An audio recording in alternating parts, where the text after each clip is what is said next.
Man, I had a flow. Drip that's water, call that boss. You try my squad and they gon' be in cost. You better be prepared to take a loss. I left my enemies dripping, but it ain't sauce. It ain't sauce, no it ain't sauce. Yeah, enemies dripping, but it ain't sauce. No it ain't sauce, no it ain't sauce. Yeah, enemies dripping, but it ain't sauce. It ain't sauce, it ain't sauce. Hello people, it's your boy Usher, and welcome back to another video. And in today's video, I got Aquaman and the Lost Kingdom. Now, like I said before, I'm starting to try. It's 2024. I'm gonna start trying to make these reviews quick and simple. We do not need hour videos, and I'm gonna also try and get these movie reviews out right after I see the movie, so I can have best thoughts and give you the best opinions possible. So let's get to it. So the first one, well, the main one is this movie good? Does it leave an impact? Does it end the DCEU in a good way? The answer to those questions is no. No. Coming out of the theater, I was very conflicted. For me, I always judge movies on two sides. I judge it on my audience side and see how my audience side feels, like me as just being myself, and then see how my critic brain feels. Critic me wants to tear this movie apart and say it's garbage and it's not good. The audience side just wants to be like, it's whatever. The movie was okay. It was cool popcorn flick. Go back and watch it another time, maybe later. But I would mostly lean a little bit more towards my critic side, but then again, it's like this movie has gone through hell. It's been going through reshoots. It's been going through different people taking control. First, we had Warner Media trying to change the movie. Then we had Warner Brothers. Then we had Discovery come in. Then Zaslav made some changes. Then we had James Gunn finally come in, and then he just decides to reset the universe, and then the movie has been chopped apart, and you can tell when watching it that it's a lot of scenes that don't fully develop. It's a lot of scenes that just go by quick. The movie overall was going by quick. Like, the movie just felt like this is the last DCEU movie. We know it's not going to be that good. We just want to get it out the way so we can enter in the new world that James Gunn is presenting. The movie is, it's not like with like the Batman, where, once again, this is not knocking the Batman, where it's going by so slow and it's like building up stuff, which I would rather have a movie be very slow than it to be quick and rush plot lines, because then you don't get to feel anything. It's just going by. But yeah, that's just how it is. The movie feels like is rushing. It feels like how Black Adam was, or how almost like Ant-Man was to me. Yeah, but yeah, it's just not. The movie's just not good. It's okay. It's okay. It's okay. Jason Momoa is good as Aquaman. I am going to be sad to see him go, but if that means he's going to play a new character, especially if he's going to play Lobo, I'm all for it. Patrickwilson is probably the best part about this film for me. He was indeed funny. There were a lot of moments in this that really weren't funny or weren't that good at all. So, but he made it the best. As for what other people were talking about with the mirror stuff with Amber Heard, she's in the film. She's in the film for about 20 minutes as a whole. She only has a couple of lines. She has her main lines that she gets across.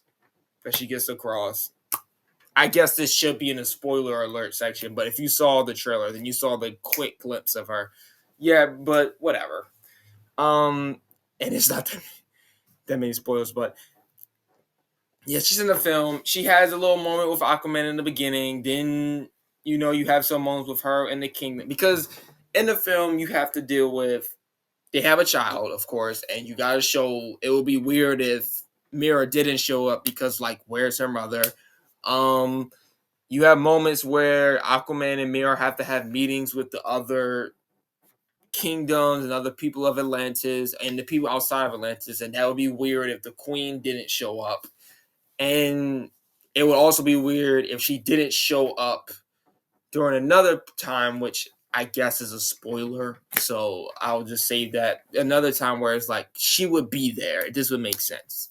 This would perfectly make sense. But she doesn't have that many lines. She basically says the most important lines that she needs to say, and then she shuts up. And then that's it. Like, she doesn't, it's not a lot of like key moments with her, Aquaman, and their child, and she doesn't really speak that much enough for me to be like her performance was terrible or that she overstays or just as bad because she's in it.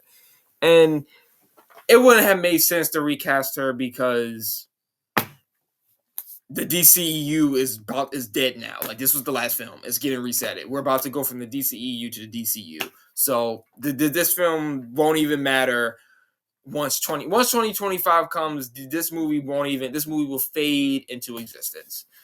And just like the other DCEU movies, this will be part of the lineup of the most wasted 10 years of a universe, because it's like, what was they doing? What was they doing? And it's like, I can't even really like fully blame this movie because it went through so many reshoots and so many people in charge, and it's just like, the movie was doomed to fail.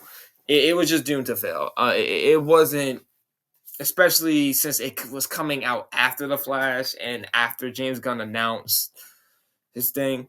Really, the only thing I can say was like really good, which I give DC this prop every single time I watch one of their films, and I don't care what no Marvel fan says. We can debate on it. We can fight on it. DC always has great action scenes. I think they have better action scenes than Marvel. The action was really good, at least for me. The action was good for me. Let me say that. The action was really good for me.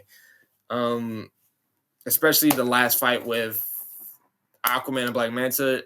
That shit was awesome. That shit was fire. Even though they wasn't fighting for the right reasons or really any good reasons, it was really good. The cast mostly acts fine. It's a certain character in here from that was in WandaVision. I forgot his name, but when you watch the film, you'll be like, oh, he was in Ant-Man as well, and he was in WandaVision. You'll know who I'm talking about. But yeah, the action was pretty good. It was really good. I don't have any really gripes. Mostly there was some stuff bad with the CGI, but I don't go too far in CGI when it comes to water effects, because water effects in movies are like really difficult to do. And I noticed that over time, so I try not to go that much in on it, especially if you have a character like Aquaman or like the Little Mermaid, for example, where they're mostly going to be underwater the entire time. So it's like, how can I really sit here and be like, oh, that's terrible, the movie's trash? But that doesn't excuse it for just having like completely bad CGI. Like, if it's bad, it's bad. But I give like a little bit of a leeway because of the underwater stuff. Because there were some moments where I'm like, ugh. And then there were some moments where it's like the underwater stuff is looking a little bit better than the outside stuff, like the outer water stuff. And I'm like, how does that work? That makes no sense. But yeah, the movie, I'm having trouble grading it. I mean, like I said, the critic in me wants to just tear it apart and give it like a 2 out of 10, but the audience in me is like, just give it a 6, give it a 6, give it a 5, give it a 5 or a 6, maybe even a 7. But realistically, my audience brain is wrong. That's just me being laxed and just being like, it's whatever. This is the last one. Get over it. Pish posh, pish posh. So for my actual rating, I'm gonna probably just give it a 4 out of 10. Like, that's generally what I'm gonna give it, a 4 out of 10. I do think the first Aquaman movie is way better. I would probably give the first Aquaman movie probably what I gave The Flash, a 7 out of 10. I wouldn't go lower than a 5, and I wouldn't go higher than a 7.5. Like, I think the first Aquaman is like a 7. I think this movie is like a 4. This movie is not. The elements that worked in the first Aquaman movie don't really work here, and even this, and you can see that the formula, was losing. It was already starting to lose out because the movie hits the cliche beats, but that's the thing with like a certain movies. Like a movie can have the cliches, that's fine, but it's how you work within those cliches, how you make those cliches work, how do you still make them good, even though they are cliche, because that can still happen. That's why I don't get, because things at this moment in time are going to get cliched, especially as I get older, as some of us get older. Like things are just, you're going to be like, oh, I've seen this before. Oh, I've done that before. So it's just how it is. Like some things are just going to be the same, and you can't always get on something because of that. But for this case, the cliche moments just don't work. They don't work. And as for like the actual story elements, like with Black Manta and everything, I mean, Black Manta wanting to get revenge. He basically did that in the first movie, but it's actually like more honed in this time around, and he's actually found some power that can actually help him defeat Aquaman. But like usual, you know he's going to lose, and you know Aquaman's going to win. It hits his montages, it hits his ups and beats, up and down moments, it hits his sad moments, it does all those cliche moments you're thinking of and the ones I'm thinking of. And does it do it well? No. But what can you do? They had the way this production of this film was, I didn't really think this movie was doomed to fail regardless of whatever was going down. So yeah, but a 4 out of 10, that's what I give it. That's my final rating for it. I think that is accurate. I don't think you should go higher than a 6. And I don't, actually, no. I think you should not go higher than a 6. And you shouldn't go lower than a 3. Yeah, I think between like a 3 and a 6. Like, if you really like the movie, then you will probably give it a 6. But that's probably a rare statement, a rare opinion you're going to hear. I think a 4 out of 10 is accurate. And it balances both of my sides. So I'm about to enter spoilers section, so I'm about to just go more into depth about the story, like about some little mini elements. I ain't gonna go too much on it, but just little mini elements, because I want you to go out, watch the movie, and enjoy it, and make your own opinion. See, how you feel about it. But if you don't want to get spoiled, please exit the video now. And if you are leaving, I will catch you on the next one. Peace. So, if you're still here, you're about to get spoiled. So I advise you leave now. Don't stay. Get out. Go. Skedaddle. Leave. I'm about to enter it now. Okay. There are no spoilers. I guess the spoiler would be that Black Manta takes Aquaman's son, and he needs someone of the royal family's blood to access this curse of the Lost Kingdom, and the king, who was the brother of the former king, whose trident Aquaman is wielding to try and take over the world. Yada yada yada yada yada. And Black Manta has been using this power, and it's slowly possessing him, and he was trying to get it, that power, so he was trying to use it to open the doors for the king to come back and take over, while also mainly trying to get revenge on Aquaman. And like usual, he failed.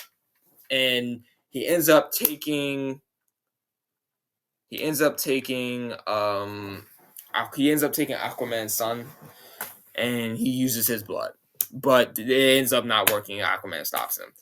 Yada yada yada. And he uses Aquaman's blood, but then Aquaman stops him in an instant. Like, things just, and this, how I'm explaining it is how the movie goes. Like, everything goes by quick. Like, there's no build-ups to anything.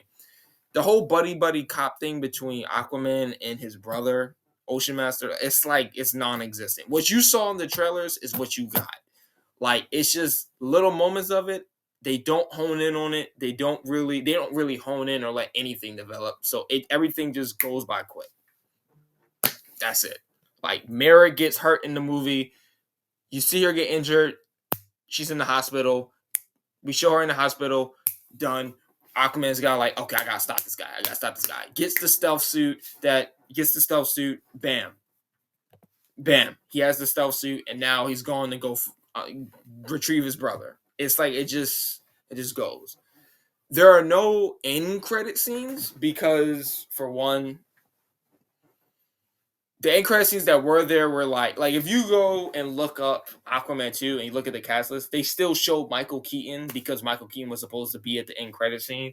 And then Ben Affleck was supposed to be at the end credit scene when we saw him come back, but then they got rid of those because James Gunn announced that there's a reset, so it's no point of showing them if they're not actually none of them are coming back. So it's only one little scene where Owen Wilson finally eats human food and eats a burger, and then he puts a bug in it and then bites it because he ate a bug earlier and enjoyed it. So that's it. That's really all there really is to the spoilers. I mean, the story is pretty much whatever. Aquaman is trying to just basically combine Atlantis and the New World while also Atlantis and the human world while also trying to stop Black Manta. That's basically it. And they just don't do it well. They don't do it well at all. It's just borderline.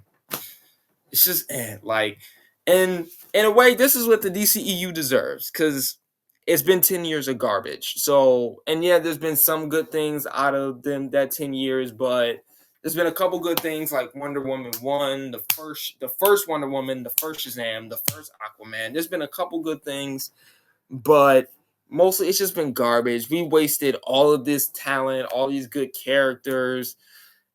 For what? And now it's like we got to start over. We wasted 2 Aquaman movies. We wasted 2 Wonder Woman movies. We wasted 2 Shazam movies. We wasted 1 Man of Steel movie, and Batman didn't even get a movie. Aquaman has 2 movies before Batman. In what world should that ever happen? Yeah, we just wasted potential here. This is just such wasted potential, especially with Jason Momoa, because I really like him as Aquaman. I thought he was pretty perfect. He gave the character life. He made me actually like Aquaman and not just seeing him as a silly doofus, because my introduction was him from Batman the Brave and the Bold. So he actually gave me life, and I actually enjoy reading a comic on Aquaman now because they based him off of Jason Momoa now, so he's cooler. But it's sad that this will probably be the last time, and unless he gets casted as Lobo, I don't think Jason Momoa is going to be back for anything. But I guess we'll wait and see. But at the end of the day, movie 4 out of 10. So I hope you guys enjoyed this video. I will catch you on the next one. Peace.